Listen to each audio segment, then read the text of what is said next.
राधे राधे भक्तों, आइए आज सुनते हैं माँ दुर्गा की 9वीं शक्ति सिद्धिदात्री की पावन कथा। माँ दुर्गा जी की 9वीं शक्ति का नाम सिद्धिदात्री है। ये सभी प्रकार की सिद्धियों को देने वाली है। नवरात्रि पूजन के 9वें दिन इनकी उपासना की जाती है। इस दिन शास्त्रीय विधि विधान और पूर्ण निष्ठा के साथ साधना करने वाले साधक को सभी सिद्धियों की प्राप्ति हो जाती है। सृष्टि में कुछ भी उसके लिए अगम्य नहीं रह जाता है। ब्रह्मांड पर पूर्ण विजय प्राप्त करने की सामर्थ्य उसमें आ जाती है। मार्कंडेय पुराण के अनुसार अनिमा, महिमा, गरिमा, लघिमा, प्राप्ति, प्राकाम्य, ईशितव और वशितव, ये 8 सिद्धियां होती है। ब्रह्मवैवर्त पुराण के श्री कृष्ण जन्म खंड में ये संख्या 18 बताई गई है। इनके नाम इस प्रकार है: अनिमा, लघिमा, प्राप्ति, प्राकाम्य, महिमा, ईशितव, वाशितव, सर्वकामावसायिता, सर्वगत्यव, दूर श्रवण, पर काय प्रवेशन, वाक सिद्धि, कल्प वृक्षतव, सृष्टि, संहार, करण सामर्थ्य, अमरतव, सर्वन्याय कत्व, भावना सिद्धि। माँ सिद्धिदात्री भक्तों को, साधकों को ये सभी सिद्धियां प्रदान करने में समर्थ है। देवी पुराण के अनुसार भगवान शिव ने इनकी कृपा से ही इन सिद्धियों को प्राप्त किया था। इनकी अनुकंपा से ही भगवान शिव का आधा शरीर देवी का हुआ था। इसी कारण वह लोक में अर्धनारीश्वर नाम से प्रसिद्ध हुए। माँ सिद्धिदात्री 4 भुजाओं वाली है। इनका वाहन सिंह है।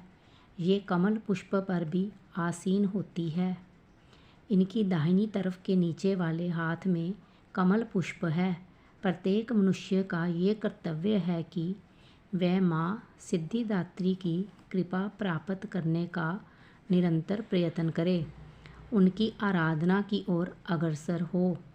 इनकी कृपा से अनंत दुख रूप संसार से निर्लिप्त रहकर सारे सुखों का भोग करता हुआ वह मोक्ष को प्राप्त कर सकता है। नव दुर्गाओं में माँ सिद्धिदात्री अंतिम है। अन्य 8 दुर्गाओं की पूजा उपासना शास्त्रीय विधि विधान के अनुसार करते हुए भगत दुर्गा पूजा के 9वें दिन इनकी उपासना में प्रवृत्त होते हैं। इन सिद्धिदात्री माँ की उपासना पूर्ण कर लेने के बाद भक्तों और साधकों की लौकिक पारलौकिक सभी प्रकार की कामनाओं की पूर्ति हो जाती है। सिद्धिदात्री माँ के कृपा पात्र भगत के भीतर कोई ऐसी कामना शेष बचती ही नहीं है जिसे वह पूर्ण करना चाहे।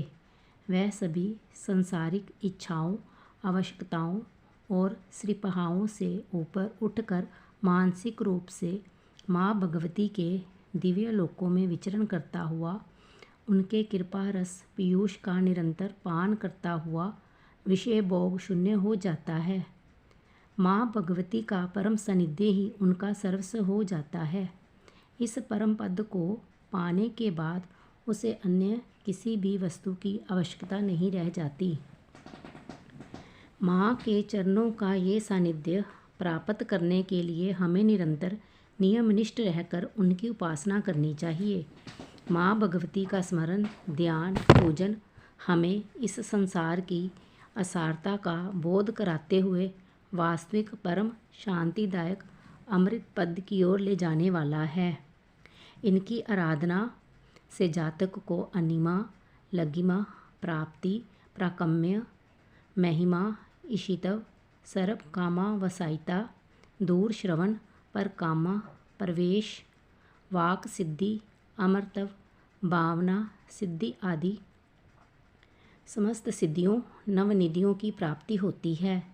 आज के युग में इतना कठिन तप तो कोई नहीं कर सकता, लेकिन अपनी शक्ति अनुसार जप तप पूजा अर्चना कर कुछ तो माँ की कृपा का पात्र बनता ही है।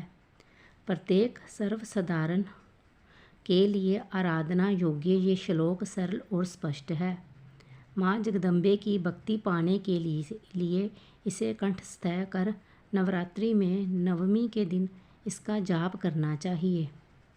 या देवी सर्वभूतेषु माँ सिद्धिदात्री रूपेण संस्थिता नमस्तस्यै नमस्तस्यै नमस्तस्यै नमो नमः। हे माँ सर्वत्र विराजमान और माँ सिद्धिदात्री के रूप में प्रसिद्ध अम्बे, आपको मेरा बार बार प्रणाम है। मैं आपको बार बार प्रणाम करती हूँ। हे माँ, मुझे अपनी कृपा का पात्र बनाओ। कथा समाप्त हुई। राधे राधे। कृपया मेरे चैनल को लाइक, शेयर, कमेंट और सब्सक्राइब करें।